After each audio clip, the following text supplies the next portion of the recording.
Camp Randall is every young player's place to dream about taking home the gold ball. It's a matchup we've seen before, but this one makes history before it even begins. Mequon Homestead and Heartland Arrowhead meet for the Division I state title. Never before at any level have the same teams met for 3 consecutive years. Last year, Arrowhead dominated Homestead on their way to a 4th state championship. But back in 2006, it was all Highlanders. Who win the rubber match in a series tied at 1-1? Find out next on Fox Sports Wisconsin.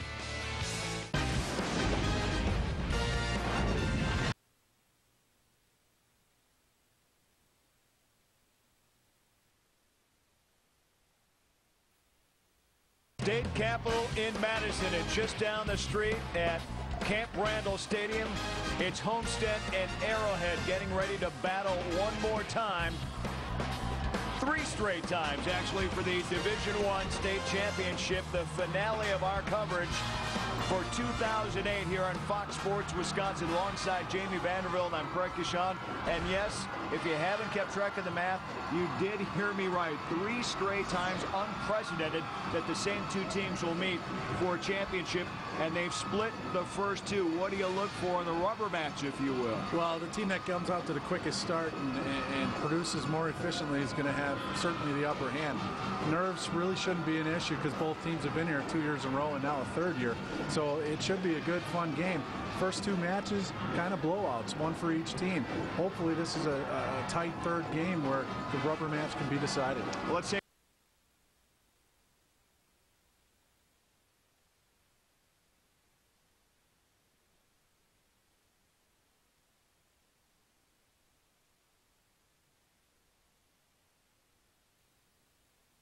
They're going to keep it on the ground and try and dominate the clock. Homestead, on the other hand, will try to throw the ball, but Casey Barnes also a double threat, throwing and running as well. Yeah, very efficient, good arm, almost 2,000 yards on the year, 20 touchdowns.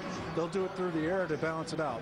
A lot of great stories to talk about between Homestead and Arrowhead. Just getting going here on Fox Sports Wisconsin. Stay tuned to the Division I title.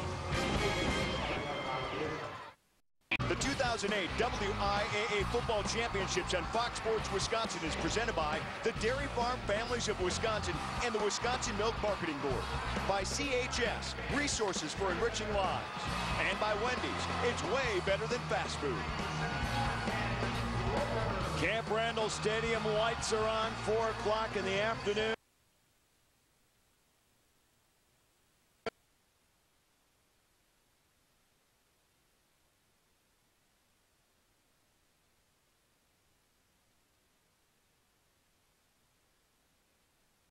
They're undefeated.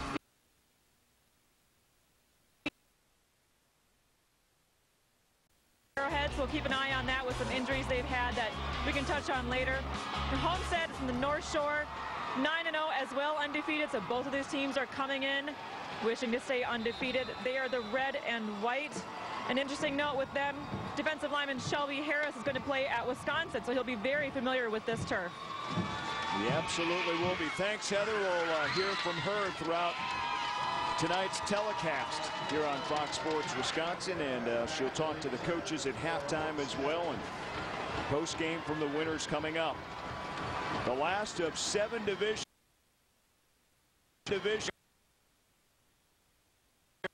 Homestead kind of make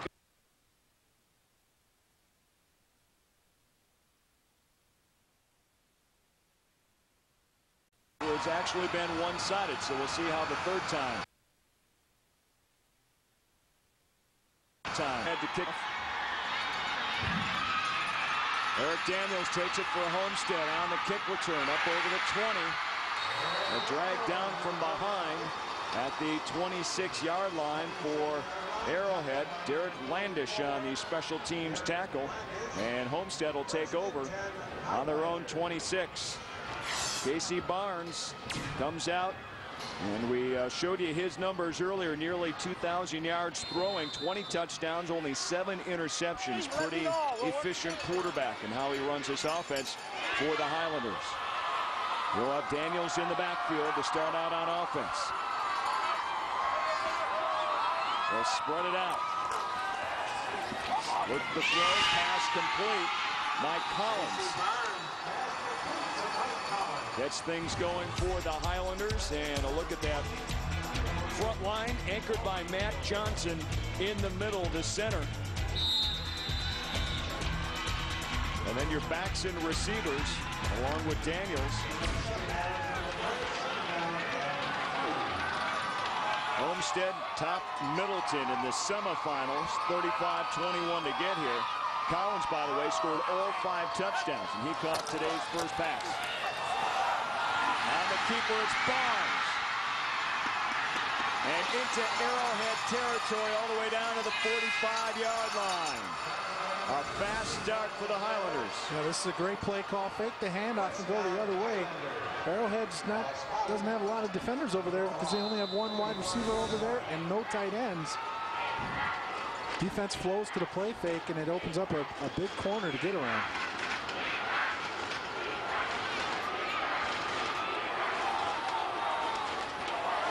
Empty backfield for Barnes out of the shotgun. 4 receivers split. Daniels goes in motion, and he'll take the ball, run to the far side. Stays on his feet, finally knocked out of bounds. Very close to another first down. Let's take a look at our CHS starting lineups defensively. Justin May anchoring that front line on defense for Arrowhead. Then it's Burner and Landers, the 2 linebackers, and then 5 in the defensive backfield. Lustero, among others.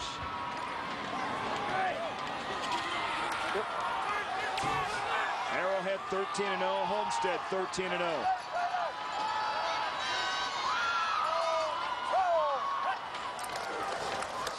Full house backfield. Straight ahead goes Daniels. And no room to go on 3rd down and short.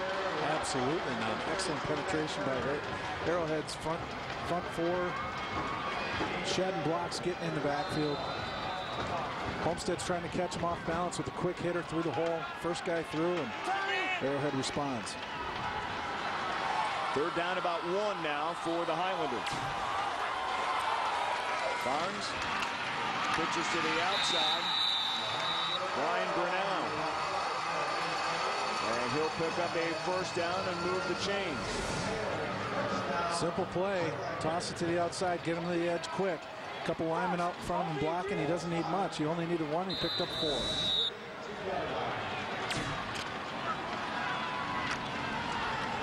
Both teams so dangerous offensively.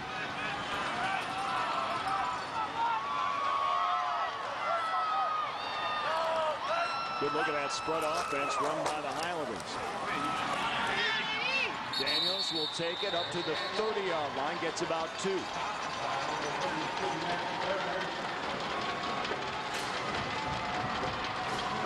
It's interesting how we see that offensive set the further up the divisions you go and how it's used. Still, Homestead relies a lot on the run.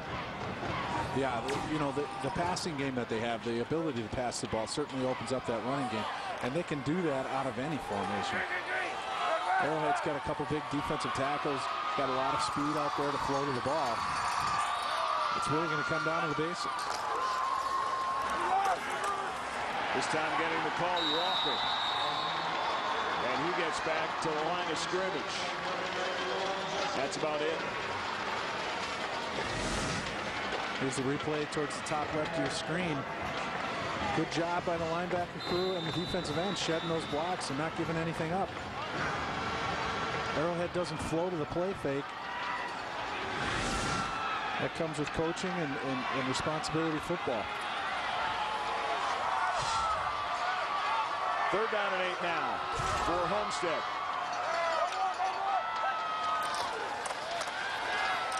Barnes over the middle, ball up in the air, and incomplete. Wow. Daniels had a couple of chances to bring it down, couldn't get a handle on it, and then it went popping straight up in the air. Yeah, that middle screen pass, they sneaked the back up the middle. They had it. They had what they wanted. Arrowhead blitzes the only linebacker they got in the box. If he's able to catch that ball, he's going to pick up that first down. He's just not able to pull it in. They're lucky it wasn't intercepted.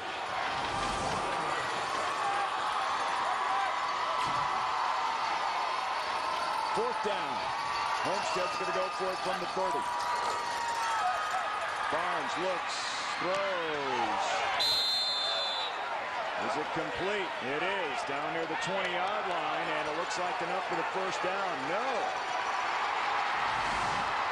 They get some help down there, the officiating crew, and it is ruled incomplete.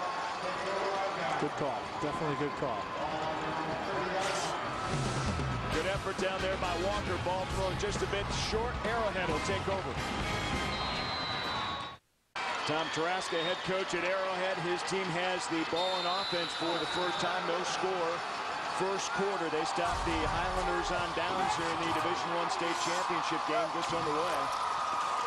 Now Arrowhead has the football. And first carry goes to Kelvin Ramsey.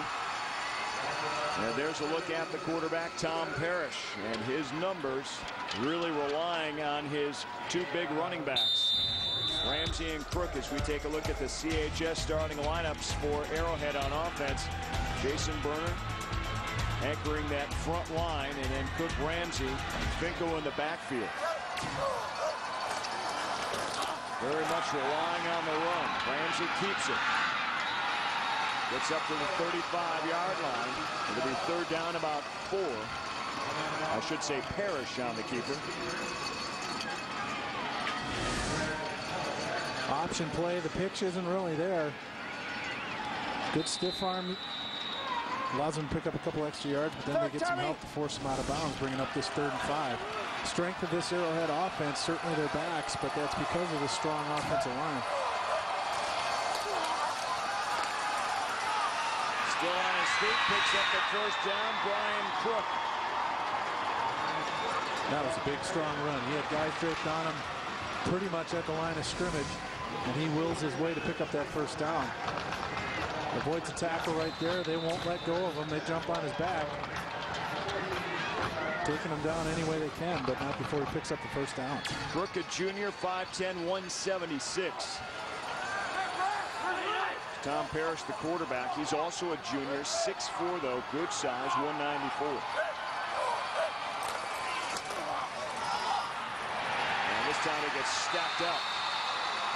Terrence White turn a corner. Shelby Harris headed to the Badgers. He was there on the stop as we take a look at the CHS starting lineups for Homestead. There's their secondary. Tom Engel back there. Linebacking crew. Darius Feaster. And then Shelby Harris, Ben Gardner.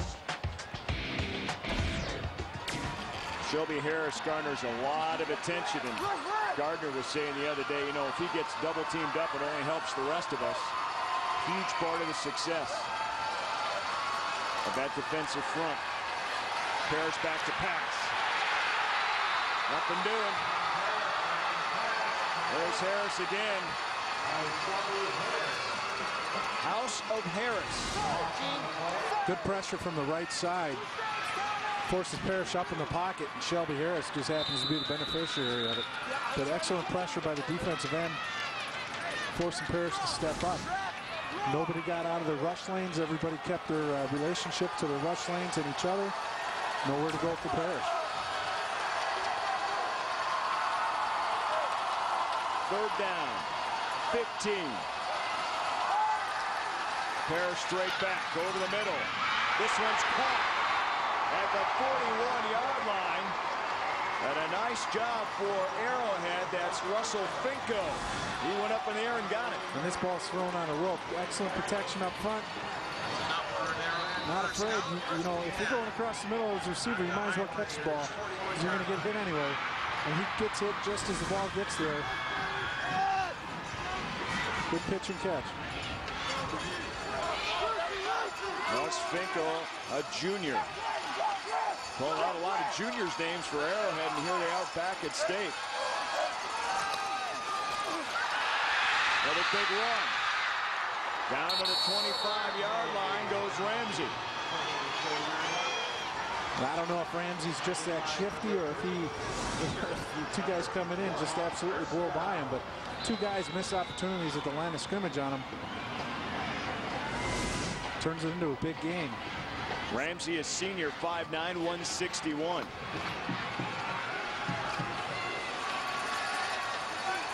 Arrowhead's offense on the move in their opening drive. Well, and this is where Homestead started to sputter on their opening drive. Gets a little tighter the closer you get to the red zone. However, big run, ball loose. Homestead's got it. And recovered by Ben Gardner of the Highlanders. Brian Crook spun away, had a first down, and then lost the football. Got the first down. You got to put that ball away. He's getting it from both sides. He gets hit from the blind side, and the ball pops up. Instead of trying to reach back and keep a defender off you from behind, you got to protect that ball. Darius Feaster, number 20 for Homestead, made the big hit to force the fumble. Well, Jamie, you called it. You get down that far, and it gets a little tighter. Barnes, quarterback, eludes a would-be tackler and runs out of bounds past the 20-yard line. Good pickup up to the 22 to be second down and short from there. Well, Barnes makes number 44, Derek Landish for Arrowhead, miss completely. Puts a good move on him. When he should have been stopped for a couple of yards, he ends up picking up 8. Temperature at 24, wind chill at 18 to start this Division I state championship game in Madison. No precipitation though. Barnes. Very close to a first down. Going to be marked just a little bit short as we take a look at Homestead's road to the Capitol.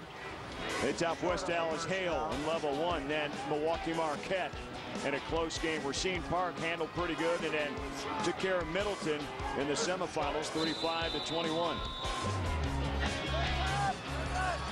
Have not lost since Arrowhead beat them in last year's championship game, and Arrowhead has not lost since the Highlanders beat them, of course, the year before.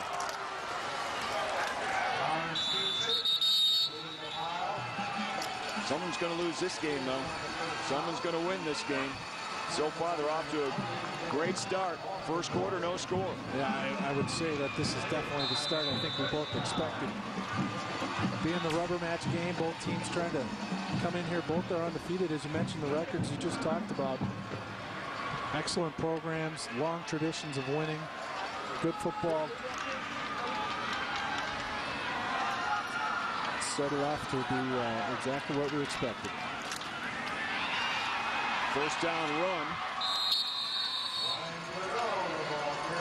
Up to the 31-yard line. Brunau for Homestead.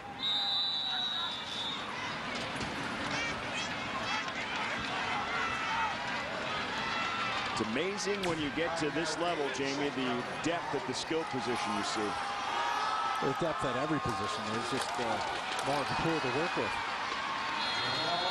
Now again up to the 36-yard line, just shy of the first down. It'll be third down and very short from there. Look at the games we did yesterday, Division 6 and 7, where there's 30 kids on the sidelines. You go to Division 1, and Arrowhead's got pretty much a college roster on the sideline. That's a big advantage. They can platoon people, offense and defense. You only play one side of the ball. You don't have to go both ways. How about this for Arrowhead's defense? Third down and less than a yard, and Brunel gets shut down. Watch the replay. Homestead's trying to hook these defensive players for Arrowhead, trying to seal that edge. Arrowhead just uses their speed, keep that outside arm free, outside shoulder free, and make the play. Joey Balthazar on the stop for Arrowhead, number 20. And so that'll force the Highlanders to punt.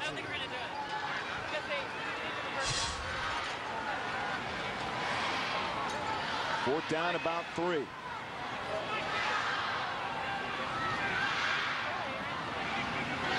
Casey Barnes also punts. Snap. A good punt. Goes out of bounds right at the 31-yard line, so that's where Arrowhead will take over. We are scoreless in the Division I championship game. Homestead and Arrowhead, Division I state championship. Third year in a row these two teams have met. Arrowhead won it last year in 2006. It was the Highlanders. No score here in 2008. Big run for Ramsey. Look at him go. And knocked out of bounds at the 22-yard line. Make it the 23-yard line. And Bobby Ullman makes a touchdown saving tackle. He takes a great angle from his free safety position. But excellent blocking up front. Look at the wave of offensive linemen pushing that defensive line around. Getting up to the second level. A lot of red shirts chasing from behind on that play. Very nice move to get 46 yards all the way down to the 23-yard line of Homestead. So Arrowhead right back near where they coughed up the football the first time they had it. Short gainer. Well, let's take a look at Arrowhead's road to the Capitol. They topped Manitowoc Lincoln 49-19 in round one. Then got by Oshkosh West. Hartford Union shut them out and then slugged it out with Stevens Point last weekend 49-21 in the semifinals to make it back to state. They are here for a 9th time overall. No one else can say that.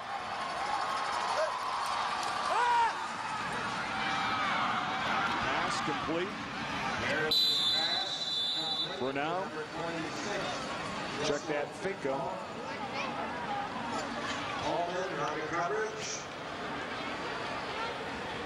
Quick pass, get the ball to the sideline. Picks up 4 yards on this play.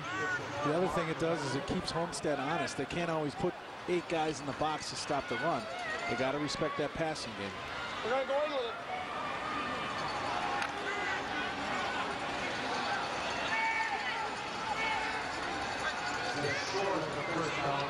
They're going to come in and measure for the first down.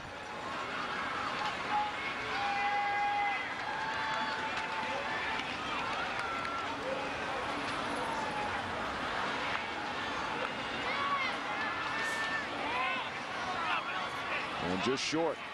So that brings up third down and about 2 inches it looked like.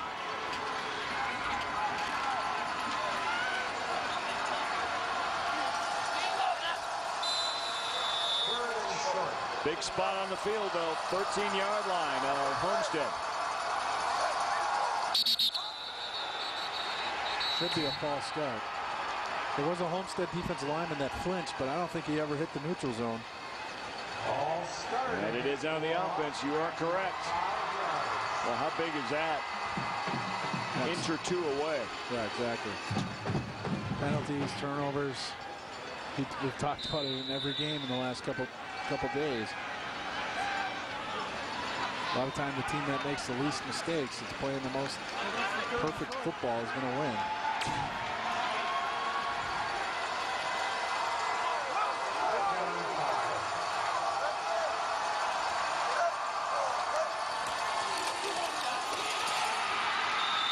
Nothing doing. Not enough room for Brian Crook to get through. Makes it down to the 15-yard line, 2 full yards shy. So it is 4th down for Arrowhead. Well, and Arrowhead's got a field goal kicker that can certainly make a field goal from here. If they're choosing it, it's going to run the quarter out. They don't have to call a timeout. They'll think about this in the break and see what they do when they come back. Jeff Budzine, an outstanding kicker. We'll see if we see him. So far, we haven't seen any scoring at the end of the first quarter. Start of the 4th quarter, Homestead and Arrowhead in the Division I state championship. And Jeff Benzine now on to try a field goal from 32 yards out. Rated the best kicker in the state. Just got to get a little hook here to get it through. No problem. 32-yard field goal, and Arrowhead scores first here in the Division I state championship game.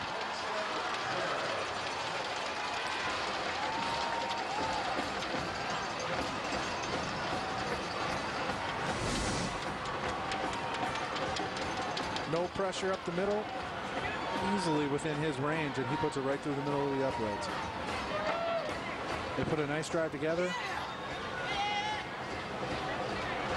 That's a big advantage, especially in high school football. If you have a kicker that go for a field goal outside the 20-yard line, that's a huge advantage because so many teams have to go for it on 4th down from that spot because it's too close to the end zone to punt. And a lot of teams are in no man's land. And I mean, it is rare even to see and say the best teams of the state in each division get here, but very, very, very few even then have a field goal kicker. Well, somebody they can rely on from any kind of distance besides an extra point. Thinking back in the last 2 days, I can think on one hand how many field goal attempts we've seen.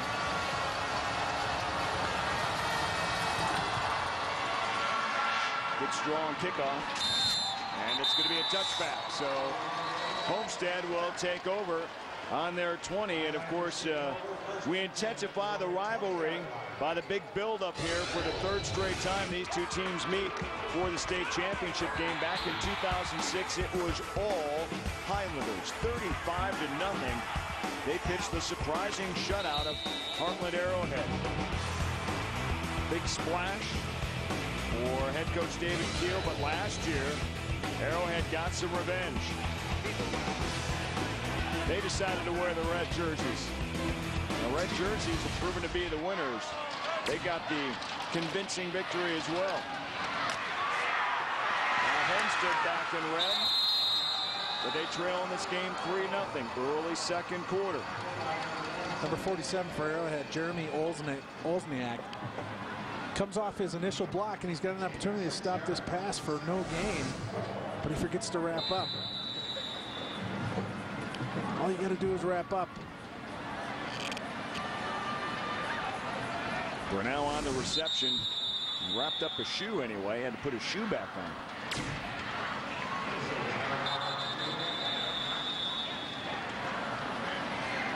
And it looks like they're still working on getting it back on.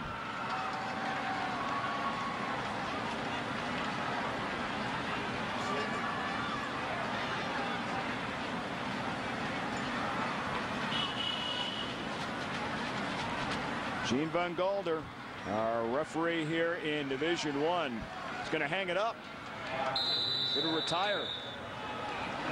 2nd down, Tommy. Good way to go out.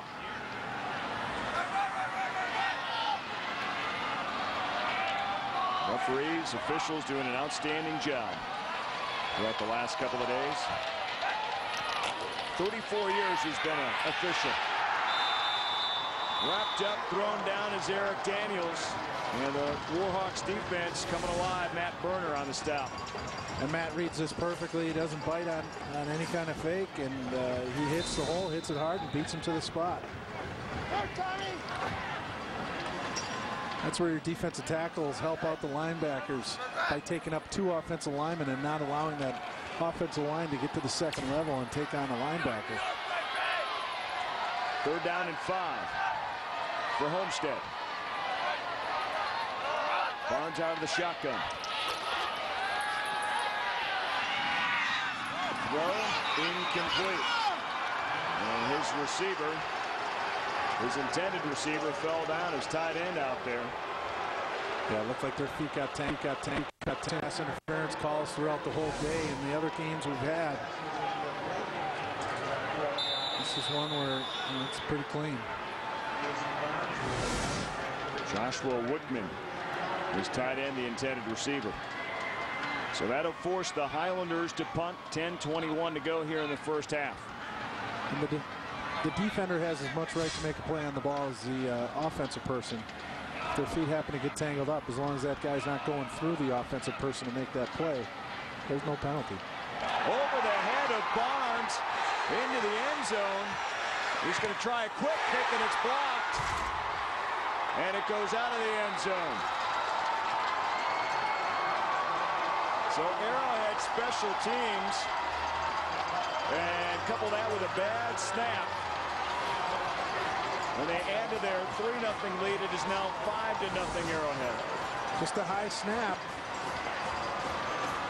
Kareem couldn't jump that high. He's got a little bit of time. But if he's going to punt that ball, well, he's got a couple options. He could try and kick it through the end zone and just take the safety initially. He opts to pick it up, and he's lucky that ball ended up going out of bounds then.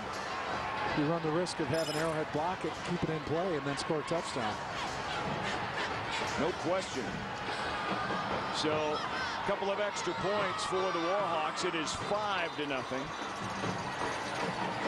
You know, the other part is Arrowhead now gets the ball back. So you just get their, you get to the point where you're going to get your defense out there. Arrowhead's still going to get the ball, plus you're spotting 2 points.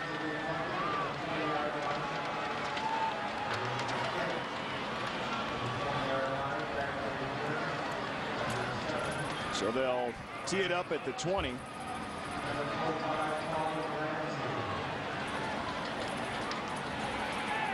And Casey Barnes will tee it up, do the kicking. Not even close to getting that first punt snap. Way over his head, and so with the option of doing both here, they decide to do the kick instead of the punt from the 20. Good return over the 45-yard line for Arrowhead. That's where they'll take over. Kelvin Ramsey brings it back. Good field position and a 5-0 advantage. Heartland Arrowhead a 5-0 lead over Homestead. Early second quarter, and Arrowhead after the safety and the free kick up to the 45-yard line in great position to try to add to their lead. Flag comes flying in along the line of scrimmage. And nowhere to run for Crook anyway. But it looks like Arrowhead may get pushed further back. We'll see. Definitely the spot where you would automatically think of a hold, and there it is. So 10 yards from the spot of the foul.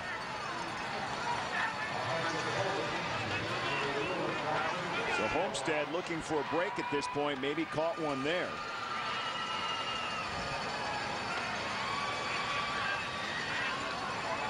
That'll push Arrowhead way back to the 32-yard line, where to be a repeat of first down, but a lot further to go. Well, and because that's a spot foul penalty, they mark it off from where it happened. It's a 17-yard penalty. They got a 5-yard gain. The hold happened 2 yards behind the line of scrimmage. And they mark it off 10 from there.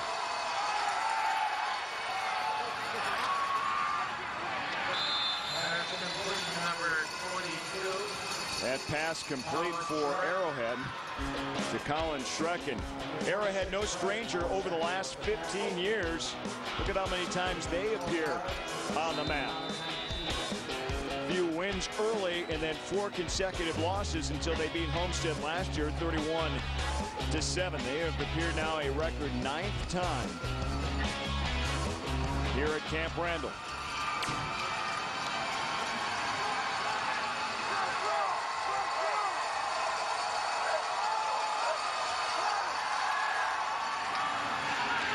Intercepted. Tom Engel. He's going to go in and score for Homestead.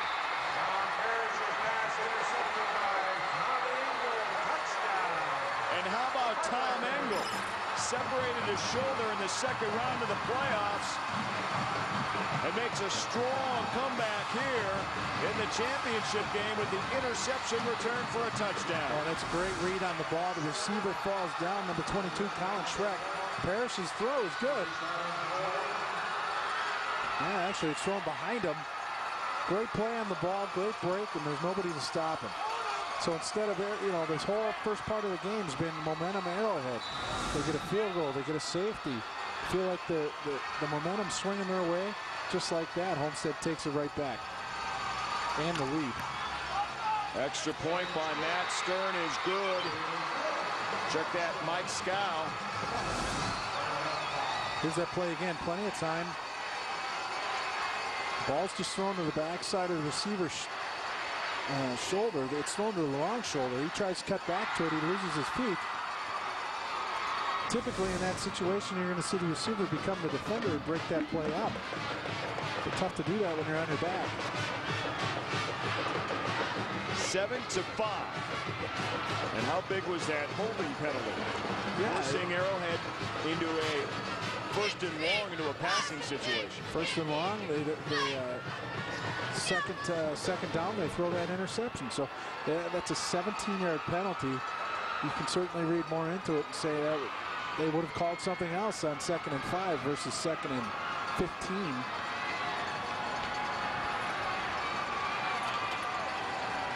Don't you think you'd see this score 7-5? It's an odd score. At this rate, they won't be timed, right? Probably not. It would take a lot of scoring to get there.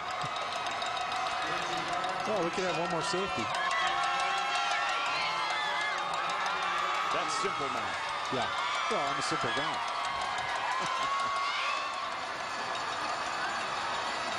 Barnes will kick off. Short one taken by Luke Sausen. And Arrowhead will still have good field position to start this next possession. So a couple of turnovers by Arrowhead, shooting themselves in the foot. Now they trail 7-5 in this game. 2 turnovers here in the first half. And the first turnover they had was a fumble, and they're threatening to score. It was a fumble inside the 10-yard line. So taking points off the board, stubbing their toe, and giving Homestead opportunities. From the 35. Parrish trying to find some running room. Bounces off one tackler and gets about 3 yards out of the deal.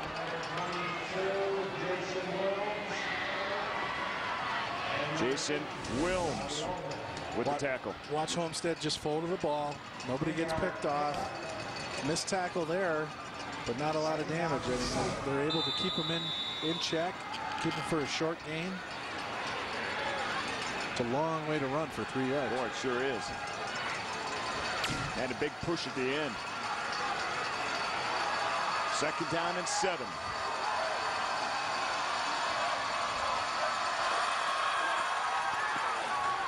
This one straight ahead. Kelvin Ramsey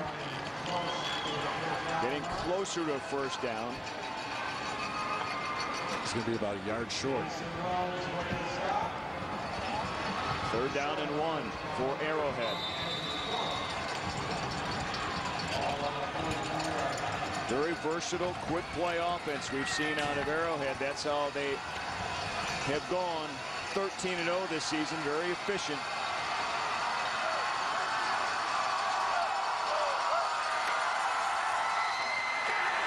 Ramsey, I think that second effort may have gotten that first down. That spin was the original contact. He spins to try and get out of it. They're marking the ball just over the 45-yard line. It depends on how far over, and they give it to him. They're going to say the 45 was where he needed to get. That extra spin right there gets him just enough. Boy, he gets that leg bent on that spin. He got up a little bit slow, grimacing. He's staying in there.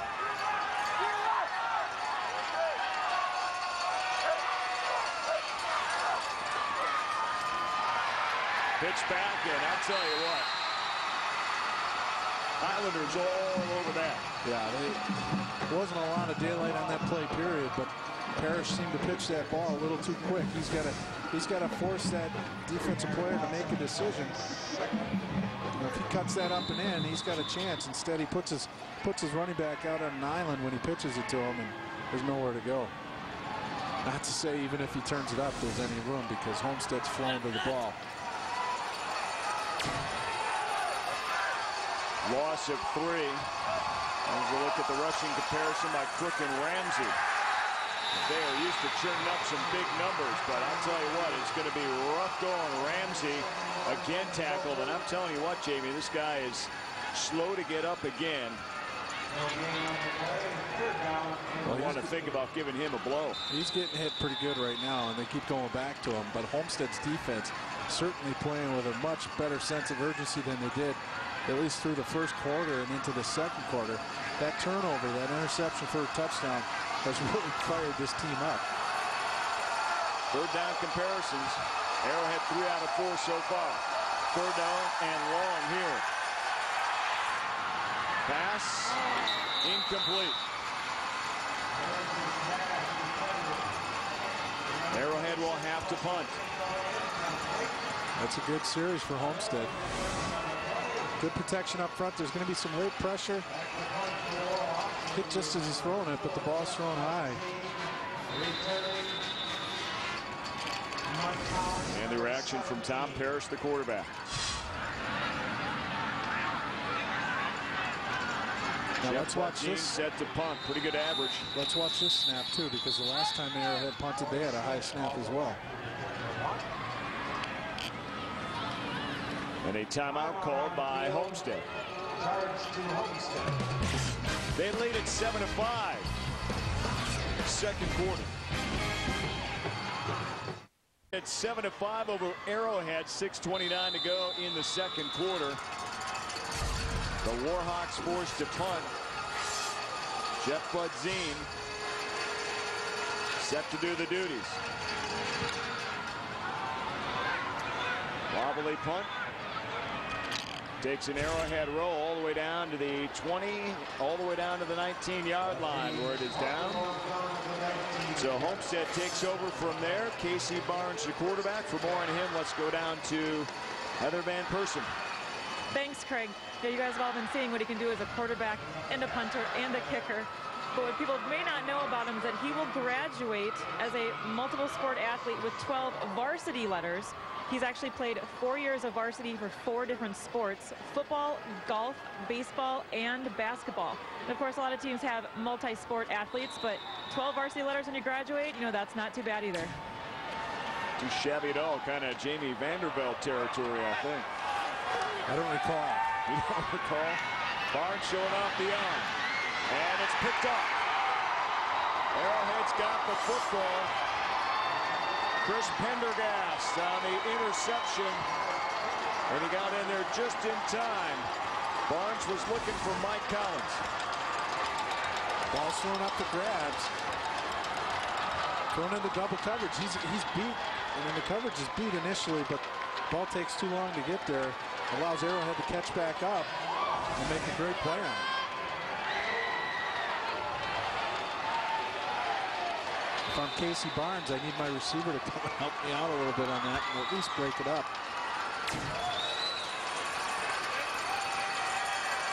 Turnover starting to play a factor in this ball game. Starting to catch up to the score.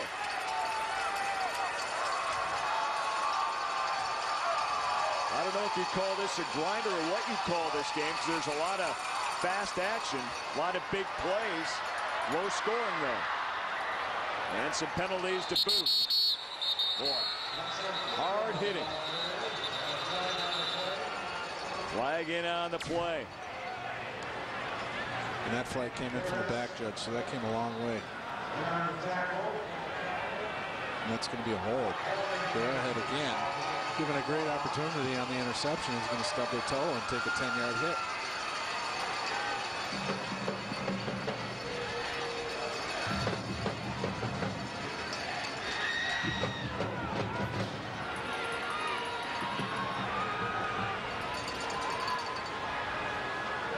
This is the 10th time in the Division I title game that 2 unbeatens go head-to-head, and the first time since 1999 when Homestead beat Marshfield 23-13. Arrowhead's been there twice in unbeaten roles against their opponent. They beat DC Everest in 1996 and also Muskego in 94.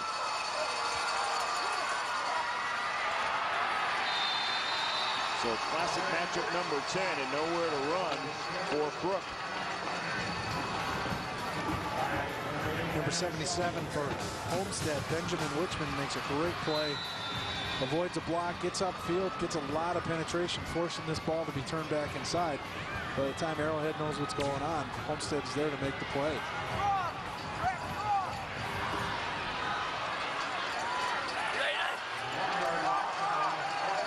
Second down and 17 for the Warhawks.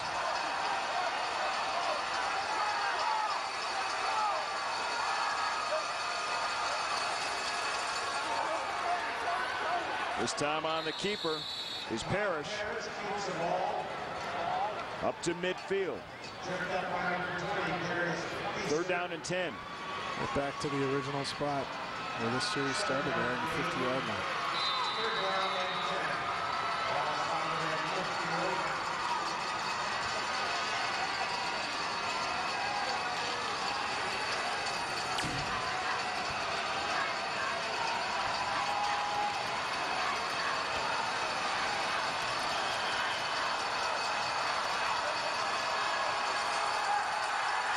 Pumps once.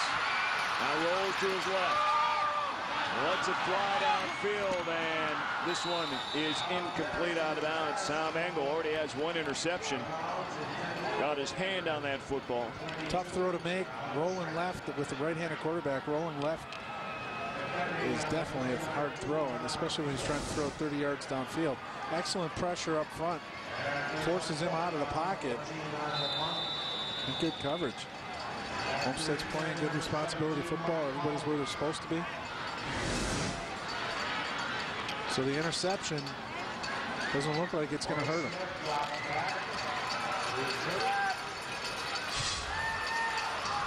Patine into punt.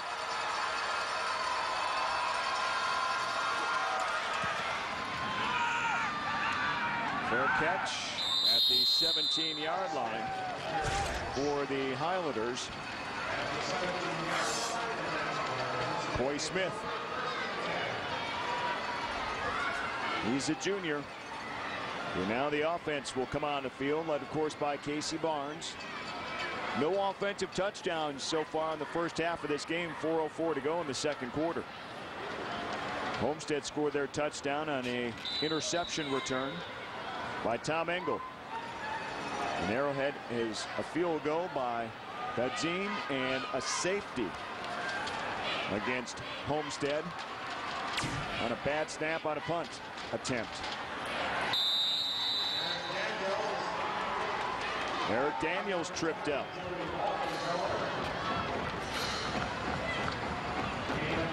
Joey Balthazar makes that tackle. Coming up, makes a great play, forces him to try and cut back, and he still makes the tackle. Gain of 1, maybe 2. Boy, penalties and turnovers have kind of stopped the progression of both of these offensive attacks. Daniels trying to cut back up the middle. It's maybe another yard, but that's about it. It's going to be 3rd down and long for the Highlanders. Yeah, that play is not designed to cut back up the middle. That play is designed to get him to the edge. When he cuts back in the middle, he's on his own, and he pays the price on that play. Both these teams know each other extremely well. They played each other now the 3rd year in a row in the state championship game, but they're both local teams to each other. They understand, they know a lot about each other. Coaches are friends. It's, they're not going to surprise each other. It's who's going to execute the best. Barnes, heavy rush, gets the pass off, completed to Daniels, and he's tackled very nicely from behind Jim Burnett. Saved a big play from developing. Yeah, Daniels has some good speed. He gets a full head of steam. He's going to get an opportunity to make this 1st down. Instead, he's taken down from behind, forcing a punt. 2:20 and rolling here in the first half. Barnes will stay in and punt.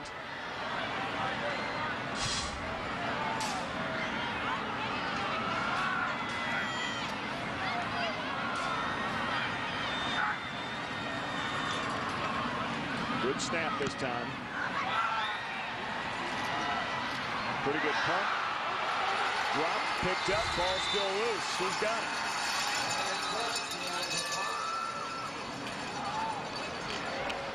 And Arrowhead comes out of there with it. Wow. Just barely. I mean, he never gathers this one in. Goes right between his legs as he's bobbling, he tries to gather it. Right there, it looks like Homestead's on top of it.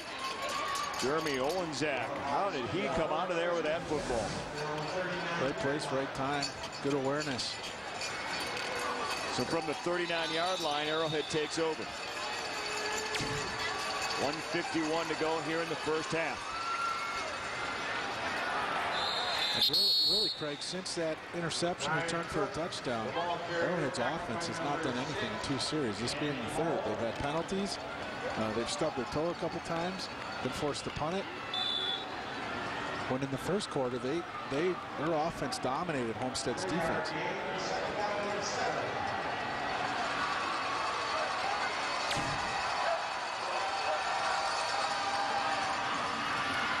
Time Parrish will keep it.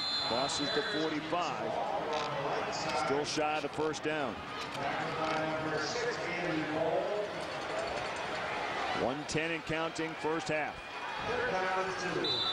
3rd down and 2 from the 47 for the Warhawks. Well, if you're the Highlanders from Homestead, the last thing you want to do is give Arrowhead points and a little bit of confidence going back in that half. Cuts upfield, first down just inside of Homestead territory. Goes Tom Parrish, the quarterback. That'll stop the clock, they'll move the chains. And Arrowhead still has all 3 timeouts. So even though we are under a minute here, this is going to take them a little while to get out of this as long as they keep controlling the ball. They're going to do everything they can to get down that goal line as soon as possible. Plus, they've got a great kicker in Budzine. Crook trying to break to the outside, gets maybe 2 yards, and that's it. Darius Feaster, number 20, one of the captains for Homestead, steps up, makes a great open field tackle, forces Arrowhead to use a timeout. Watch this play. Watch him close on the right-hand side. That's a perfect tackle. Absolutely perfect. Surprised at all that with 3 timeouts, Arrowhead just simply let this clock go in the last 2 minutes. They have decent field position to start out at their own 39-yard line. Try to make something happen. Championship game? I don't know. Well, Arrowhead's definitely spreading the ball around. There's no question about that between rushing and receiving. Who's the target? Who's featured? We've seen Crook. We've seen the pass over the middle. We've seen Ramsey. We've seen a lot of different receivers. Shrek. And then Ramsey will keep it himself. He's a threat. Spread the wealth, you bet. Those are the yards so far in the game individually. So they're racking up the yards, just not the points. And Homestead will take that, I'm sure. I think Homestead feels pretty good about their position right now going into halftime, assuming it stays 7-5. Arrowhead outgaining Homestead so far in total yards, 151-74. But Homestead, same scoreboard. They're up 7-5.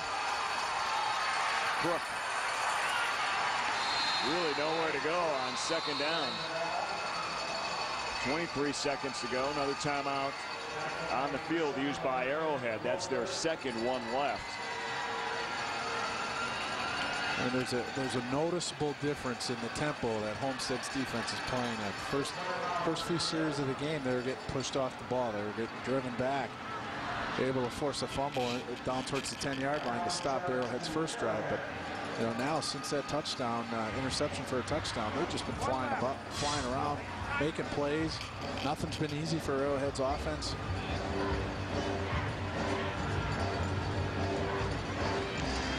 .23 seconds to go. Division I state championship game. There's the timeout situation here in the first half. Homestead scored on a interception return for a touchdown by Tom Engel. Arrowhead a field goal and a safety in the 2nd quarter. This is fun, though. We anticipated it being close after these teams now meet for the 3rd consecutive time here. The first 2 games were very one-sided for the winner. Yeah, I would. This is pretty much exactly what we expected. On the keeper, I'll tell you what. Give a lot of credit to the Highlanders. They're not biting on much, are they? No, they're doing a great job of playing their responsibilities, rushing their lanes, recognizing what's going on. Quarterback draw. The offensive line's trying to get upfield, get to those linebackers. Defensive end pressure. A lot of red shirts coming in the middle. Watch them come upfield. These guys all come off blocks. forced pressure, which slows him down and gives everybody else time to catch up. And that is the end of the first half here from Camp Randall Stadium, the Division I state championship game right now. No offensive touchdowns.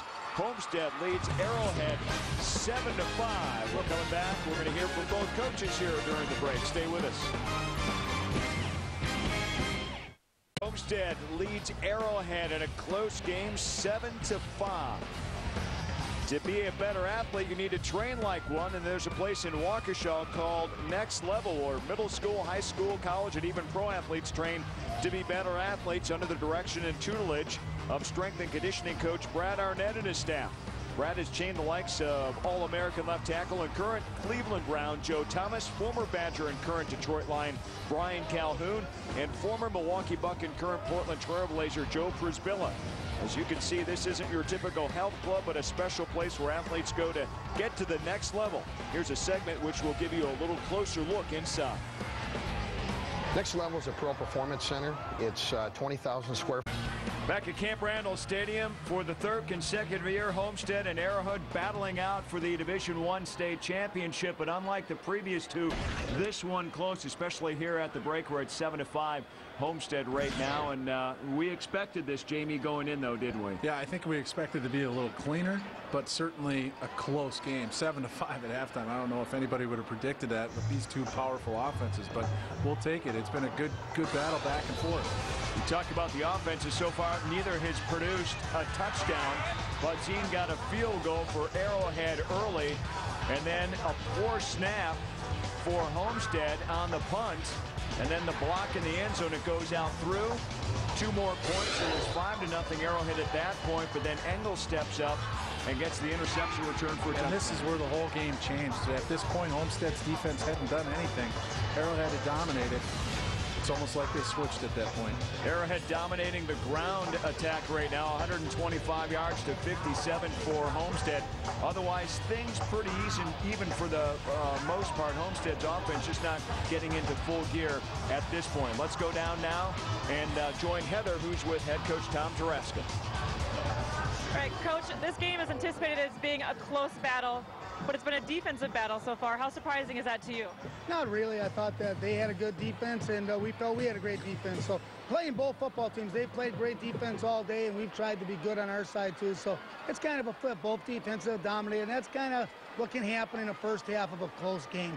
Now we got to find out who can make a break. And, you know, we had a couple turnovers that were costly, but give the Homestead credit. Great football team, great coaching staff, kids playing well, and we're going to have somebody in our team come up with a play. There were a lot of plays in the first half, as you mentioned. Now, what keys will you have to take into the second to try to, get the victory at the end? Well, we're going to have to move the ball better, and we're going to have to finish drives and score. And this is going to be a really tight football game, but, it's for a state championship. It's not supposed to be easy. You've got 2 great communities, 2 great programs, and I hope that it goes our way, but if not, it'll be a great thing for both schools. Thank you so much for your as we can. Thank you so much for your time, and good luck in the second. Appreciate it. Thank you. All right, Craig, we'll send it back to you. Okay, Heather, thanks very much. Tom Taraska, the head coach of Arrowhead. And they were a winner a year ago, trying to win a second consecutive state championship. They've been here a record 9 times now. And this is the finale of the 7 championship games. There were 2 previous ones today. A really good battle in Division III. Wapaka and Reedsburg. 21-20. Wapaka completes a perfect season, and so does Kimberly over Verona, 28-14 in Division II. And then our game here in Division I, Homestead and Arrowhead. It's a 7-5 lead right now for the Highlanders, as both teams are making their way back on the field to get set to start the 3rd quarter of this game. It was funny, Tom Taraska and David Keel last year, after they met for the 2nd time, met afterwards and said, hey, you know what, we had so much fun 2 years in a row, maybe we should do this again next year. Here they are together, back at it in Division I. 2 of our state's great football programs. They really are, and they have been for a long time. But don't let Coach Taraska fool you when he says it'd be great if they won too. It'd be great for our school. He wants to win this game. He does not want to lose. He's just being politically correct. And the kickoff one makes us underway here in the 3rd quarter, and it rolls out of bounds at the 5-yard line. Arrowhead will have the ball to start the third quarter. First and 10. And it did get sloppy, Jamie. You were right. Low scoring, no offensive touchdowns yet. Probably the most surprising thing is not the score being close. It's just been a little sloppy. That second quarter was sloppy on both sides. Well, and certainly that's going to happen when good football teams play each other as well, because the other team's going to force you to make some mistakes. You know, certainly a close game. I think that's what everybody wanted. We want everybody to play a clean football game and see who comes out on top. And it was a battle in the first half. It kind of went both ways, back and forth, pretty much how we expected it to.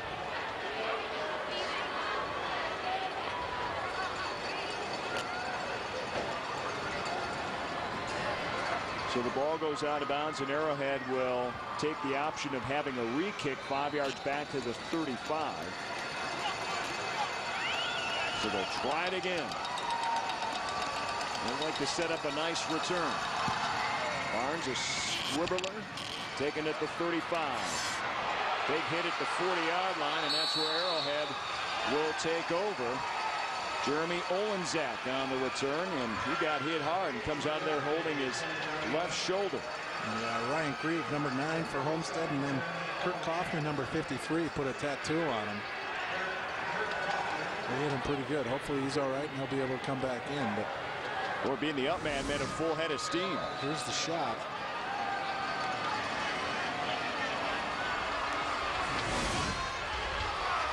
Took that back. That was Andy Boyle, number 6 for Homestead. Tom Parrish quarterbacking his team. First down and 10 to open up the third quarter. And not a whole lot of room for Kelvin Ramsey. So halftime hasn't changed where they're going running the football. Not a lot of success to open up the third quarter. No, and right now Homestead's defense, it's only been one play, but they're continuing to use their speed to avoid these big offensive linemen that Arrowhead has. If they allow Arrowhead to get into their bodies and lock down on that chest plate on the shoulder pads, Arrowhead's offensive line is going to have a field day with this defense. They haven't been able to do that in the last quarter or so, and Homestead's defense is playing much better. Ramsey trying to find a spot to turn, but cannot do it. Lucas Speaker came speeding in. Good pursuit, not allowing him to turn it up the field. Just like he's coached. Just nowhere to go. If he wouldn't have made the play, he had 2 guys coming up behind him. Third down and long so far in the day. Arrowhead 4 out of 8. Not too bad. They have the work cut out for him here, though. Third and 10. Parrish over center from the 40. Long pass and complete right at the first down marker. And it should be enough for the first down. That's a heck of a catch coming back to that ball. Made that catch falling down. This is a long throw from the right hash all the way to the left sideline outside the number. It's a good job of the receiver coming back to it. Helping his quarterback out. Russ Finko.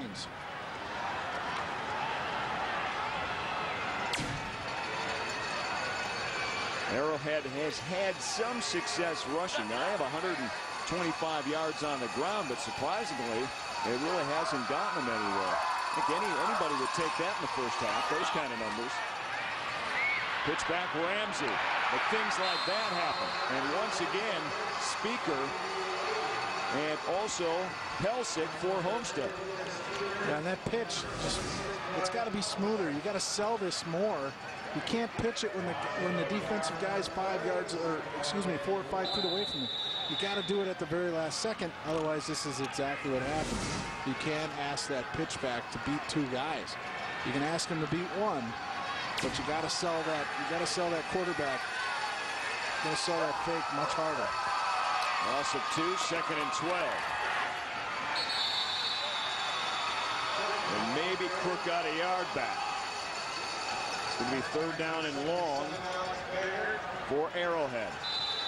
And you had mentioned this in several of our other games, how well the defensive plays when you stay with your assignment. Yeah, it really comes down to that. The teams that are coached well, they will play well if they do what their coaches are asking them to. Play responsibility football. Don't try and be the hero.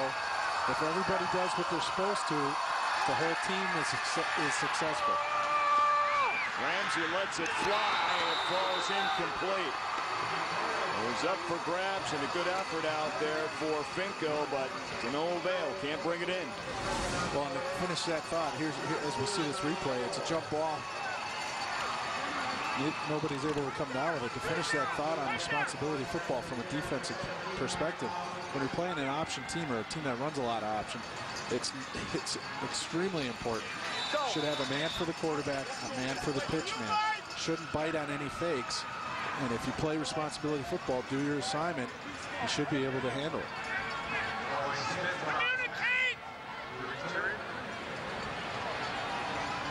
And we're kind of stuck on some video there.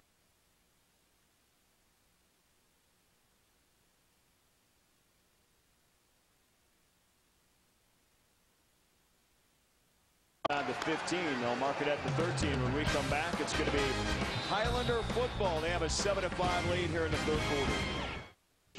Congrats.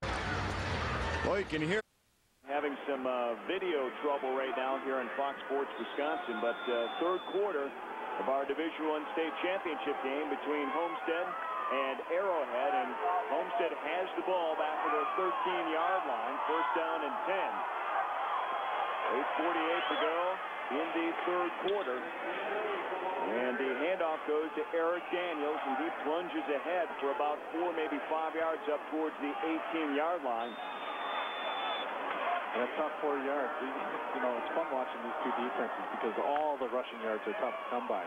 That time he gets hit at the line of scrimmage, he's able to break free, and as he's falling forward, picks up the 4th yard. J.C. Barnes quarterbacking. He hands it off to Brian Brunel. And Brunel takes it to the right side. Well, if Brian can turn that corner and keep his feet, it'd be fun to watch him run. He looks pretty quick. If they can get him to an edge and get his shoulders parallel, square to the line of scrimmage, watch out. It looks like we have our picture back. And kudos to the crew. It's been a long 2 days here, cold weather. Something's going to happen at some point, but hopefully we've got it all straightened out for you. There goes Barnes straight ahead on third down and short. Picks up the first down up to the 26-yard line for Homestead. J.C. Barnes, the senior quarterback, 6'2", 205. Seems like he plays a bigger than him. He's listed at 6'2". He's an athlete. Size doesn't matter. He's a punter and a kicker, quarterback. First down and 10 from his 26.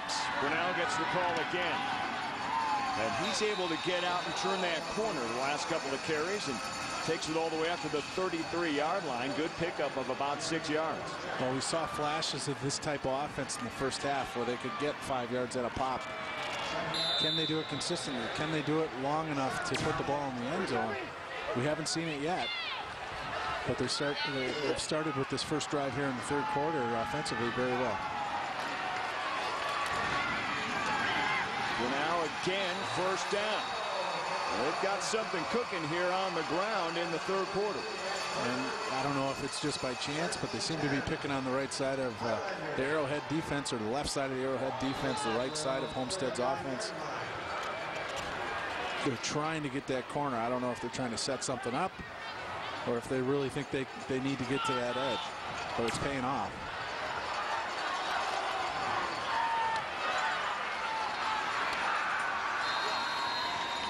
This time not a whole lot of room for Avery Walker.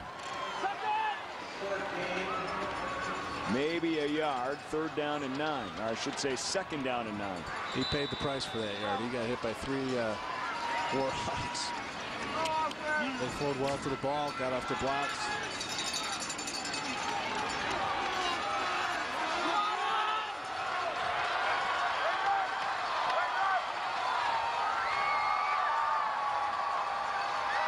Barnes over center. And off McDaniels. Look at him break free up to the 43-yard line. At the last second, that shirt just let go. That jersey did. Tough going. Didn't quit, kept his feet moving. Didn't look like he was going to get much of anything, and all of a sudden he pops out of there and he gets 3 yards. So total rushing yards on the day. Homestead 62 yards behind, but certainly improving on that. Kind of the difference as you looked at the total yards between the two schools. 3rd down and 6. Barnes, pass complete. 1st down. And he finds his tight end, Joshua Wickman. That's a pretty good sized target, 6'1", 245. Yeah, excellent protection up front. There's a blitzing linebacker up the middle. He's picked off. Good pitch and catch. Spins out of the first tackle. Nice play. 1st down, Homestead, 41-yard line of the Warhawks. Good individual play defensively by Charlie Seitz. Charlie must have been in that Homestead huddle because he was in that backfield as soon as the ball was snapped. It's the type of play you need to stop the momentum of the other team. Homestead's starting to put something together. TFLs are huge.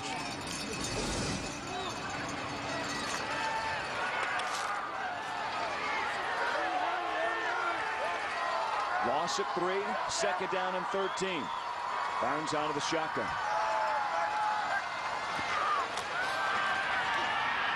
And it's intercepted. Adam Lockman. He said, hey, you're throwing it right to me. Nice play. Homestead's tried this screen a couple times. This time they pay the price. Adam does a great job of recognizing that it's too easy to get there. Something's not right. The offensive lineman just stopped playing and just let you go after a second or two. And this is very hard to do. It's not easy to do as a defensive lineman rushing the passer to just put the brakes on. But that time it pays off. 2 turnovers apiece. Arrowhead with the football at the 49-yard line of Homestead. Pitch back to Ramsey. He's got a little head of steam. And he gets clobbered. But he picks up about 8, maybe 9 yards down to the 40. And Parrish did a much better job on that play of selling the option. Watch him take this hit at the very last second. He pitches the ball. That's what you have to do. You have to make that defensive player commit to you. And it'll allow the pitch man some extra room. Pitch back to Crook this time. Flag comes flying in. Plenty of running room for him, but it looks like this one will come back.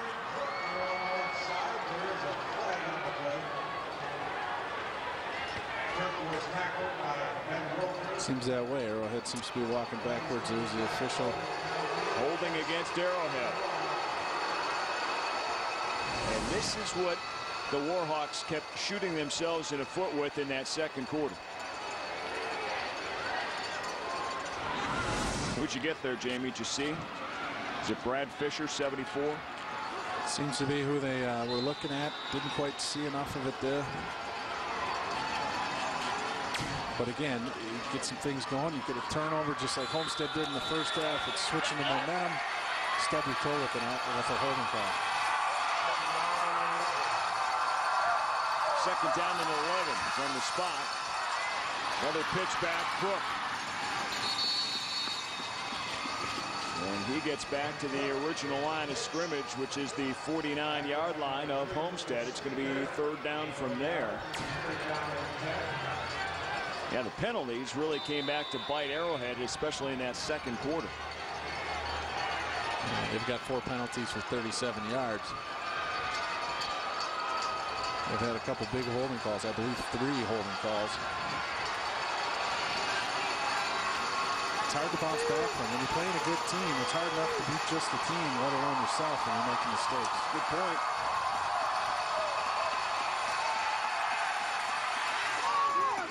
And this one may have been tipped along the line of scrimmage. Didn't look too good. Yeah, he was under some pressure. He got hit just after he released that ball, and that may have been tipped. So Homestead's defense answers the call, and they're going to get the ball back. Here's the pressure. It's going to come from his backside. Well, this is the route. Excellent coverage, nowhere to go. Guy in front, guy right on him from behind. It's got to be a perfect throw, and looks like he got tipped coming out.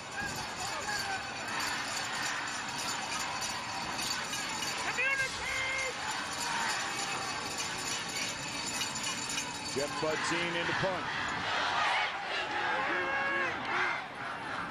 Loader takes a nice roll inside the 20 and out of bounds at the 18-yard line. So that's where the Highlanders will take over when we come back here on Fox Sports Wisconsin. Back to Camp Randall. Homestead a 7-5 lead over Arrowhead. 2:33 to go in the third quarter. Division I state championship. Highlanders have the ball back and clinging to their 2-point lead. A defensive touchdown on an interception return has been our only touchdown of the game by Homestead. Barnes will keep it. And he gets popped after he had gone out of bounds, and flags come flying in. It's going to be a personal foul call. And Russell Darrow, number 13. Then he stands over him and starts talking to him after he hit him out of bounds to make it even worse. So that's an easy call to make. And those are the kind of mistakes that kill you. That's 15 yards. He's out of bounds. Yeah, you got to hold your composure there. Yeah. And he does it over on his side of the field. Yeah, I can stand over somebody I just knocked down in front of 100 of my buddies too. So instead of being deep in their own territory, suddenly the Highlanders are way out at their 44-yard line. You can't against good teams, against anybody for that matter. You don't need that. But those are the mistakes that just kill you. You got them pinned back deep in their own territory. You don't need to help them out. So they go from the 18 to the 44 with a good run and a penalty. Barnes to Daniels. Dances up the middle. Big gain.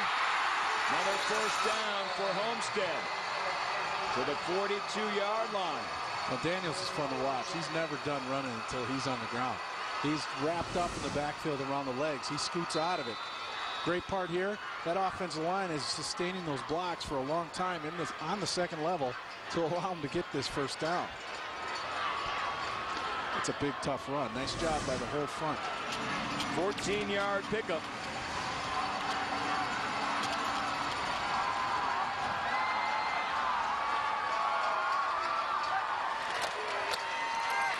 Daniels a call again. Still on his feet. And a pickup of 9 more. Not a big guy, 5'7", but he runs low with good pad level, and he never stops his feet. Touch his feet. They never stop. They're always moving. Tough to wrap up. A little face mask there at the end that didn't get called. Well, you're not going to knock him down. You're going to have to tackle that guy. Yeah, you got to wrap him up. And you better hit him square, because he showed if you try and grab on, you're going to miss. This time Brown gets the call going the other way. Picks up the first down and is dragged down inside the 30. A first down, though, for Homestead. And Brian puts a big stiff arm on. First and 10, Highlanders. And one of Arrowhead's men right here to pick up this first. Just enough to get to the edge and get that first down. There's that offense can put the hand on the defense's face mask, but not obviously the other way around. I'd like to know why that is, but who knows?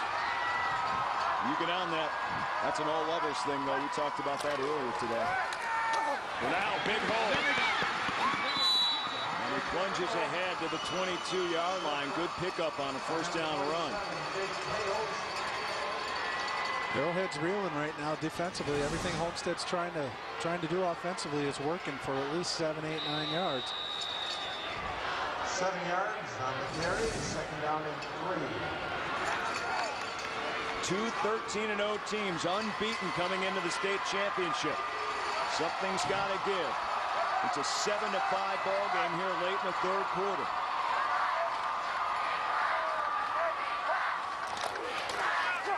Daniels straight ahead. Another first down. Spins for more. Down to the 15-yard line. I mean, when you watch that play, it looks like there's a pile in the middle of the field. How does he get through it? All of a sudden, he just pops out of this. Watch him. There's a pile there. There's nothing. He scoots through the hole. A missed tackle, and he rolls out of it and picks up another first down. He's fun to watch. You never know where he's going to come out when he disappears, but all of a sudden, boom, he's there, and he picks up 5-10 yards. From the 15 of Arrowhead. For now. Cuts back up the middle. Touchdown for Homestead. Touchdown.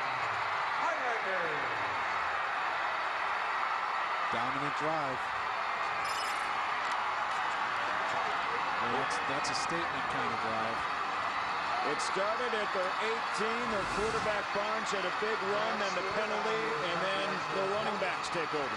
Hosts the blockers out in front. He does the rest. Missed tackles. It's taken Homestead a while to get their offense clicking, but they are now.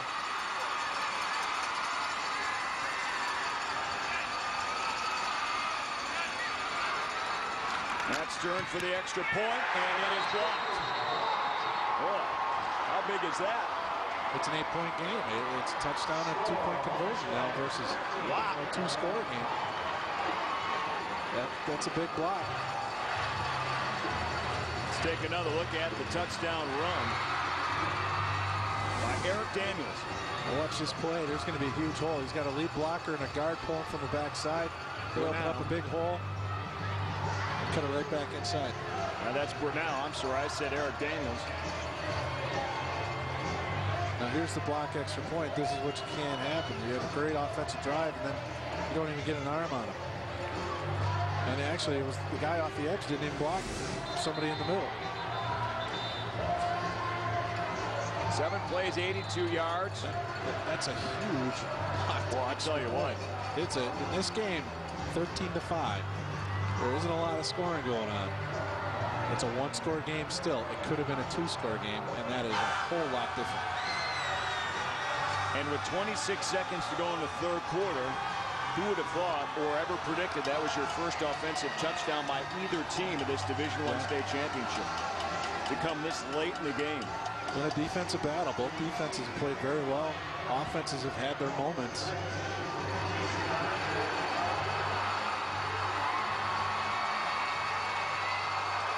Barnes set to kick off for Homestead.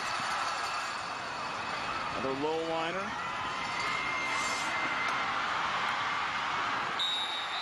That should have been a flag. Homestead got away with a trip on the ball carrier. Ramsey tripped out.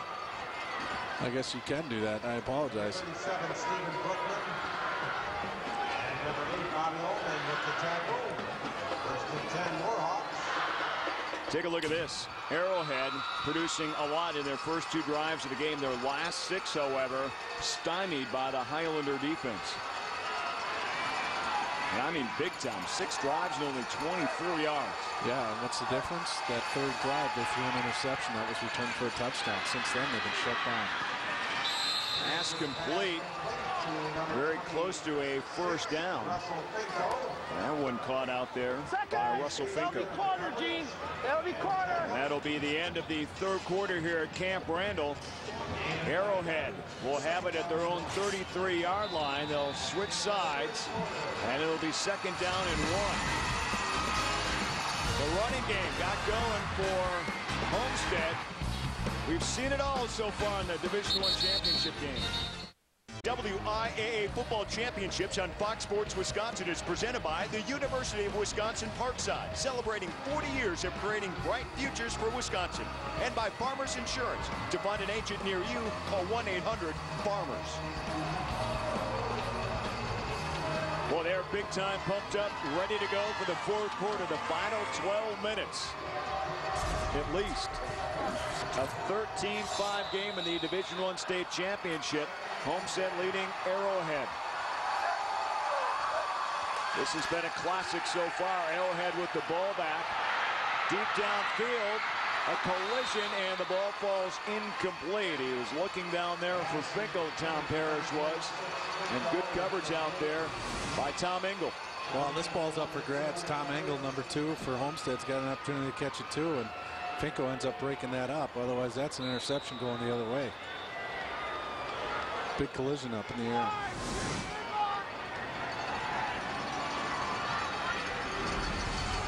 Engel's already got one. And he returned it for a touchdown.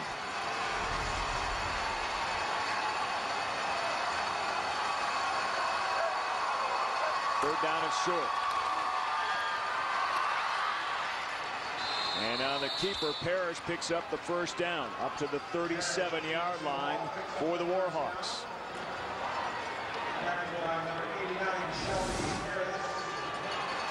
Good ball fake. They bite on the lead guy through the hole. Gives him an opportunity. Shelby Harris, we've mentioned his name a couple times earlier. Makes a good tackle in the hole. He's committed to play at Wisconsin. Ramsey picked that pitch out of the air and hauled it in. And was able to take it to the 43-yard line. And we've seen so many pitches today hit the ground or be bobbled. Right now is not the time to get careless with these. Make sure you look these in. It's not the best pitch. It's a little bit behind, but he's able to gather it in and picks up positive yardage.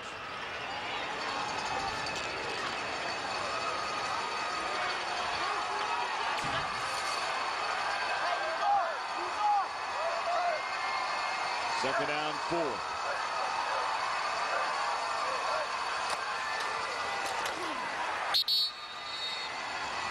Not much straight ahead. No, he's going to be about 2 short. He hit the pile in the middle and never came out.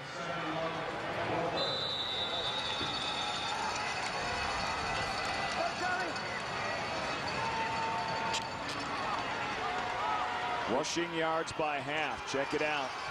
Homestead starting to come alive, and Arrowhead's really been held at bay here in the second half. Third down, 2. Parrish going to try to run for it. Dives ahead, and it looks like he's got enough. Selling out, trying to get every inch he can. I think you're right. He did get it, and there's the signal. Every bit of that dive was needed.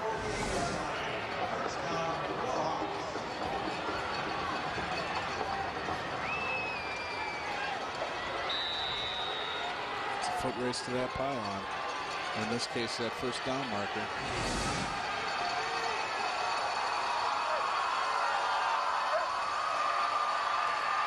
Parrish to pass. And it's intercepted. Does Engel have another one? He does.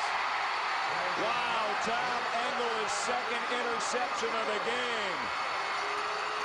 And Arrowhead wants a penalty on that. They're not going to get it.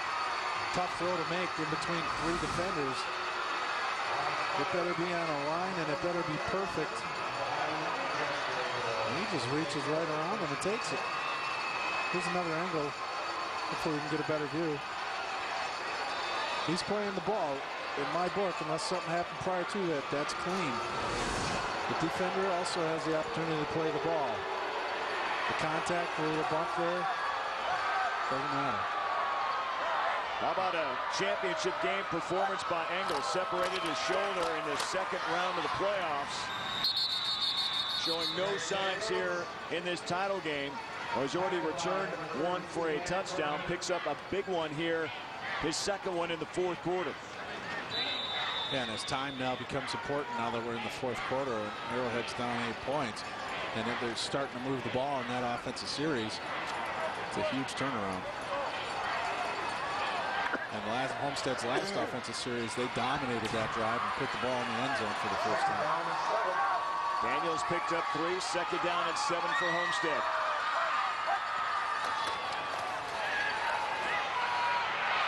Pass complete.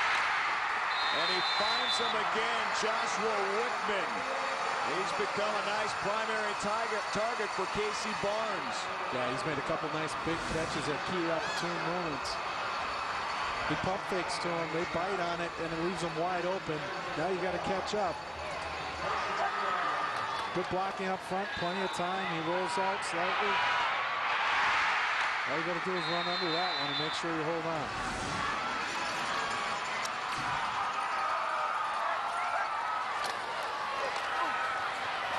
From the 23. And Bernal is thrown back.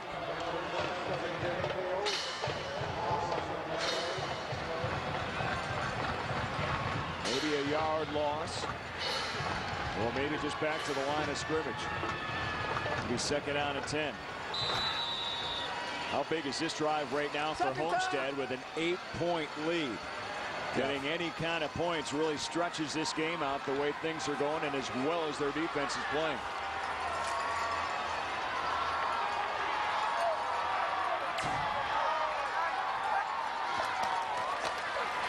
Harris comes in as a fullback.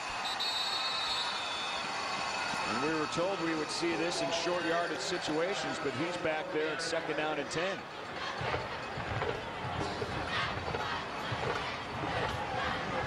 Third and long. Arrowhead's defense holding tough on these couple running plays here after giving up that big pass play.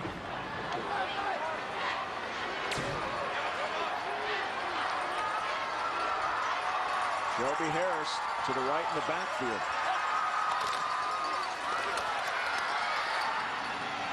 They give on 3rd and 5 to Speaker. Well, what is Homestead going to do here? It's 4th down and probably about 2. Are you close enough to kick a field goal and make it a 2-score game? Do you have confidence to kick a field goal? Or do you go for it? It looks like they're going to go for it. Ball right in the middle of the field. This is the biggest play of the game. Just over 8 minutes to go. They leave Shelby Harris in the backfield. Barnes trying to run for it. And it is going to be close. If it's where the officials walked in from, he's got it. Arrowhead taking a close look, their defense at the spot of that football.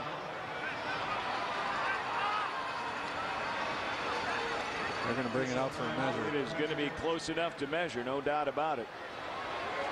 Not sure if he needed to get all the way to the 13-yard line or not.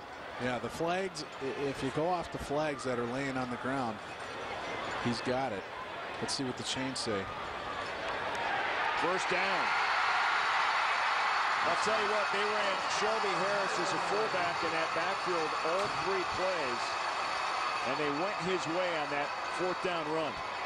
You bet. He sealed the edge. There was an edge there. Guys float over the top to make this a close play. That's a fun game to watch. Goes flying around. Jimmy!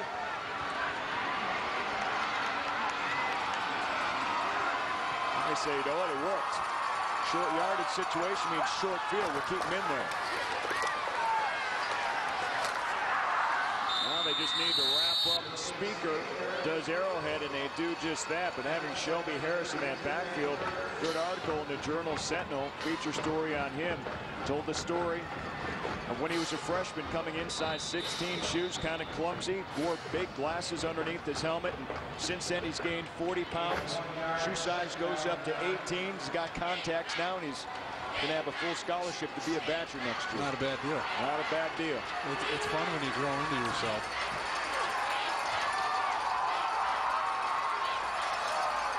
They're controlling the clock here. It's under 7 minutes. But Arrowhead not breaking here and barely bending. Homestead's being pretty conservative here. You know, the last drive they had, they ran a lot of plays to the outside, running plays, that is. They're trying to poke a hole in the middle here, and it's just not working. This is, again, it's a big play. Homestead's wearing a lot of clock off in this drive. We're under 6.5 minutes. They're coming up on 6.5 right now. Arrowhead's down 1 score. We need some points here to give them 2 scores. Put them down 2 scores. Harris out, 4 receivers in. Daniels the lone man in the backfield. Barnes. Quick toss, intercepted. And down at the 13-yard line Jake Pales with the interception for Arrowhead, and how big is that with 6:07 to go? You can't. That's a huge play. It changes a lot of things. It gives you an opportunity. Steps right in front of the receiver, picks that one off. And that could save this game for Arrowhead. Instead of Homestead going in and putting another score on, whether it be a touchdown or a field goal, you keep them from putting any points on the board. Give your offense an opportunity with plenty of time to go and score. But you need a touchdown, not a field goal. Barnes has been intercepted 3 times in this game. Parrish pitch back to Ramsey, trying to turn the corner. And he got a yard or 2, and a late flag comes in. Yeah, they're going to get a ticky-tack face mask call. That hand just brushed by the helmet as he put the brakes on. So a 5-yard face mask call against the Highlanders. Here's the face mask. He's going to put the brakes on. The hand just goes across the helmet. It's enough to turn his head, so they got to throw the flag.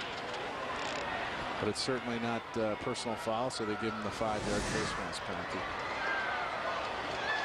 That'll boost Arrowhead here, though. They'll have that ball marked up at the 22-yard line, so they're about a yard shy of the first down. Yeah, not a bad penalty, because it happened at the end of the play, so it's 5 yards from the spot of the foul. 2nd down and 1.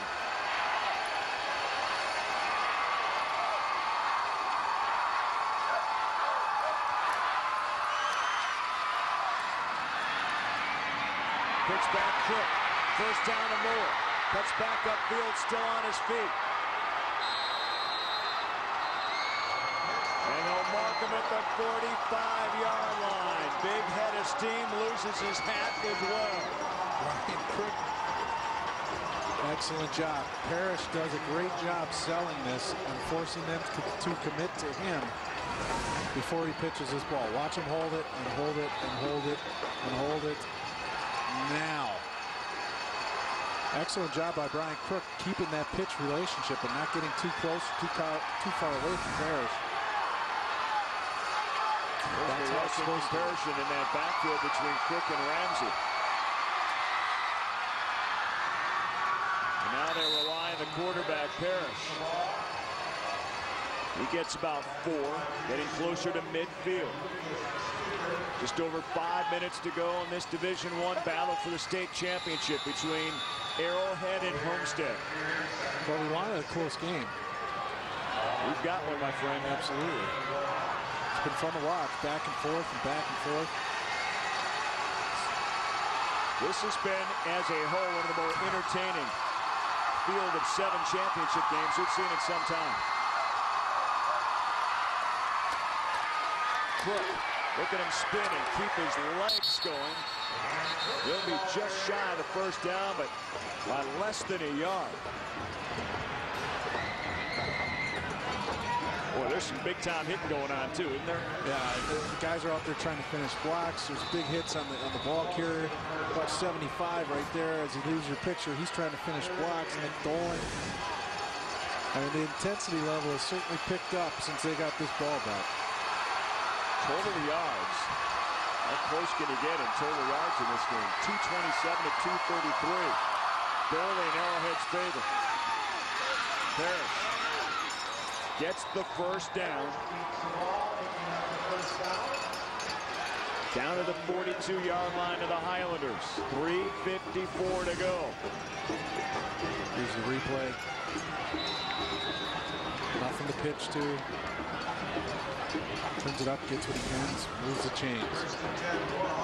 Rushing yards by half, and here you go. Arrowhead starting to get some back here in the 2nd half, but overall lead the ground attack. And we've seen 2 good ones going at it. 1st down from the 42. Pitch back to Crook. And he just turns around, keeps the legs moving all the way down to the 35-yard line. Good carry. Yeah, a good stiff arm to get there. Absolutely. He puts a stiff arm on Jason Wilms right there. Just enough to get by him and pick up a few extra yards. Now, if an offensive lineman did that, it'd be illegal use of hands to the face. Unless you got the ball. All right, you've stated your case. It's just, we're going to get Obama on it. Let's be consistent. Good pickup of 7 yards, 2nd down and 3. Parrish kind of got lost in no man's land with that defense just hovering straight in his backfield. This is supposed to be a reverse. And number 49, Ben Gardner, senior captain linebacker for Homestead, sniffs this out. He follows the reverse man. Watch him coming. It's supposed to be a reverse to 26. Russell Finko from Arrowhead. Nothing doing. Great job of recognizing what's going on. Arrowhead 8 of 14 on 3rd down conversions. 3rd down and about 4.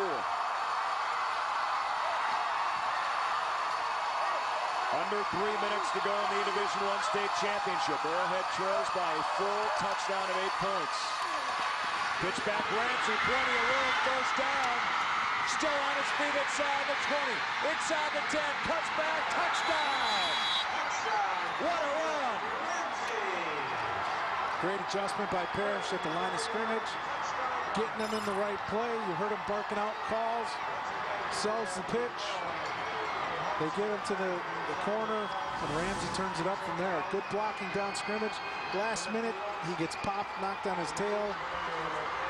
Good job blocking downfield. And there's just some missed tackles, missed opportunities in there, and good blocking downfield. So, how big is that missed kick? That missed extra point. Well enough for Arrowhead to try for 2 for the tie after the 34-yard run by Ramsey. He stays in the backfield with Cook. They got it from the 3. Pass into the end zone, and it's going to go through and out. Not over yet, guys. Don't. 2.5 minutes. 13 Highlanders, 11 Warhawks. 2.5 minutes to go in the Division I championship. 2.5 minutes to go in the state championship game, Division I. Homestead clinging to a 13-11 lead over Arrowhead. The Warhawks put a nice drive together, and now let's see about the onside kick. It is up for grabs, and the Highlanders come down with it. Cameron Mickelson. And he went up and did exactly what he's supposed to, catch that ball at its highest point. You may take a big hit, but hold on to that ball and watch him go up and get it. That's exactly what he's supposed to do. That front wave of guys for Homestead supposed to take the pressure off so he doesn't take a big shot. Let him get that ball. Played it perfectly. And that was a heck of an onside kick. Seen a lot of attempts this week. That's the first one that's really done what it was supposed to do. Real important, the timeouts. Arrowhead only 1 timeout left as they trail by 2 points. And a big run right there to open things up by Bernal. Strong 8 yards, sets up 2nd down and 2. Keeps that clock rolling. Ball's kept in bounds. No timeout called. I don't know if they're going to try and get to 3rd or 4th down before they use it here.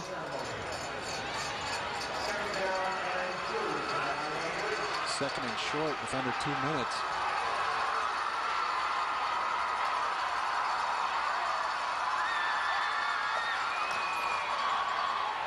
Daniels back to the line of scrimmage. That's about it.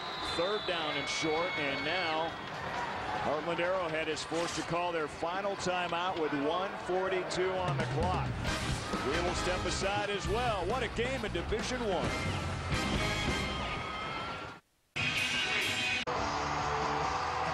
Interesting scenario here in the Division I state championship game. You see the score, Homestead 13-11. They have the ball, 1:42 on the clock. On the big scoreboard here, they've reset the timeouts. Arrowhead apparently with 2 left. On the board up until that point, it said they only had 1. And that certainly changes things. I mean, that's a lot different. Well, it does if the coaching staff thinks that they only had one left because they never stopped the clock after that first run. And look at the defense coming through. Still no first down. Well, it's going to be 4th down and 1. And they'll call timeout here. So, for Homestead, definitely don't want to give Arrowhead a short field. You got to weigh your options right now. Maybe they were aware of it, but I can't imagine them not wanting to use one of those timeouts and letting at least 30 seconds burn off the clock. Well, maybe ideally, if they can stop them here at 4th down, they still have one when they get the ball back. So they call the timeout here, and the biggest play of the year for Arrowhead. Your Coach Keel, what's the call? Punt it? Go for it? I punt it. I got to punt it. I'm not giving Arrowhead a 54-yard field. I'm putting them as deep as I can. Well, the defense has prevailed. 5 interceptions total in this game. Barnes has thrown 3.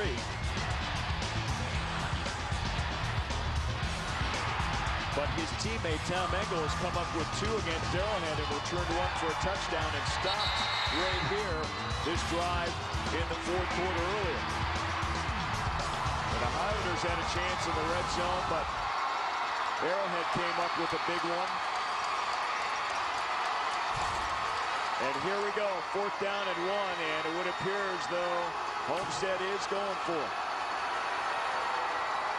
They've got Shelby Harris as part of that full house backfield. Barnes on the keeper, straight ahead, 1st down. And Barnes got a big push from behind because that momentum forward had stalled, and his lead blocker came up behind him and gave him an extra shove.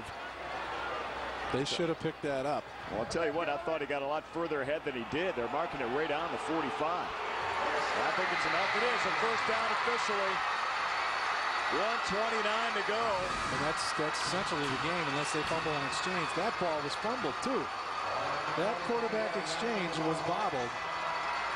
He gathered it. Maybe that's why he wasn't able to get up in there. But he gets a push from behind to pick it up. So unless we see a fumbled exchange, Arrowhead cannot stop them. They have 1 timeout. That's not enough. The Farmers Insurance key stat rushing yards. Arrowhead 233 to 174 over Homestead. Keep it clean here now. But it's that Homestead defense coming up with the key interceptions, especially the one returned for a touchdown in the 1st half. Well, I'm using that timeout if I'm Arrowhead. The way that ball popped out on that 4th down, I'm going to use that just in case. Force him to snap it 1 more time. So far, Tom Taraska not calling it. Very interesting how the timeouts had reset. And you got to wonder if the coaching staff had been aware of that or not. I'm sure they were. Somebody made them change them. Well, Arrowhead's not going to use that final timeout. That could be it for Homestead.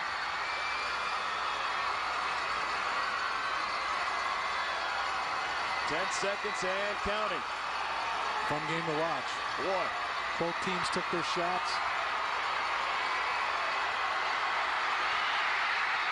And Mequon Homestead wins the rubber match of this Division I championship series that was tied at 1-1 over the last 2 years.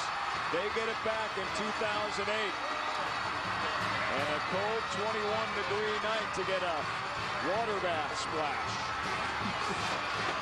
Why not, though, when you're champs? You just feel the heat. He won't feel it till tomorrow. Congratulations to Homestead and Arrowhead. Could be more entertaining. 2 unbeaten teams going head-to-head, and Homestead prevails. Right down to the final seconds. 13-11 is our final score here tonight. We're going to come back post-game reaction here on Fox Sports Wisconsin.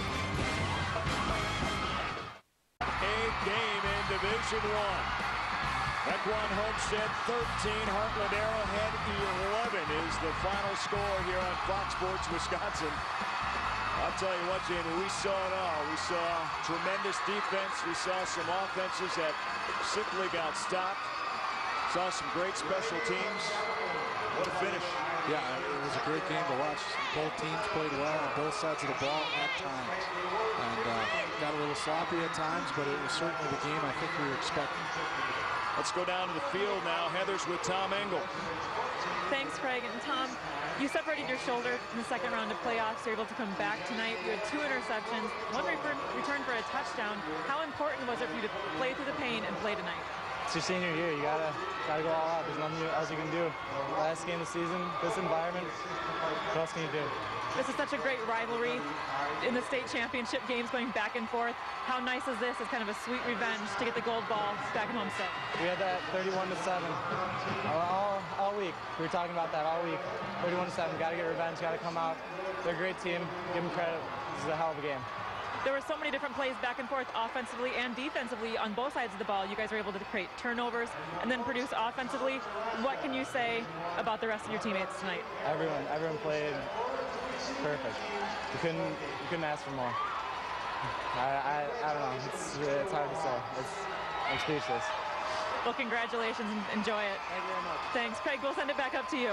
Okay, Heather, thanks. Tom Engel, appreciate spending a couple of extra minutes, and what a finish here in the championship of Division I. We've had some really tremendous ball games.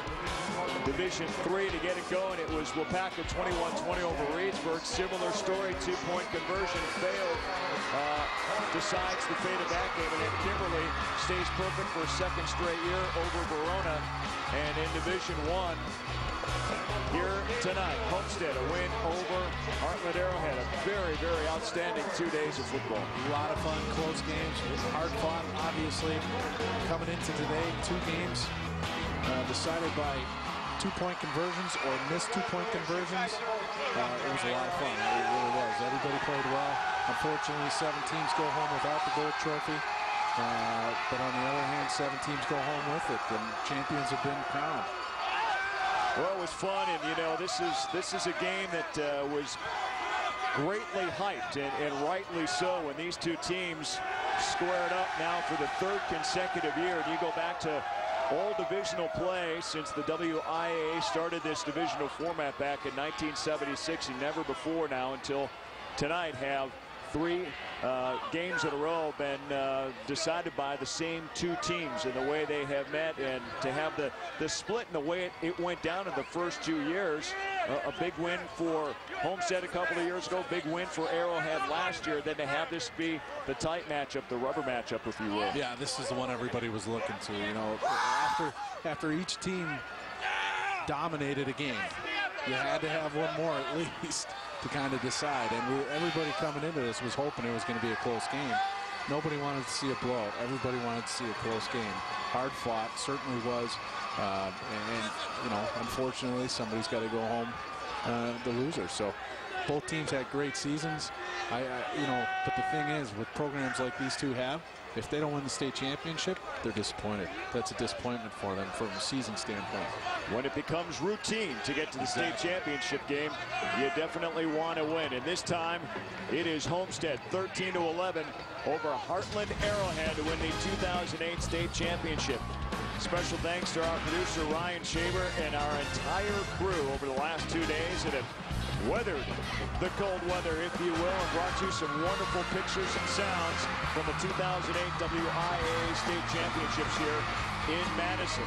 For Jamie Vanderbilt, I'm Craig Deshawn saying so long from Camp Randall Stadium, and certainly looking forward to seeing you again next year for the state championships on Fox Sports Wisconsin.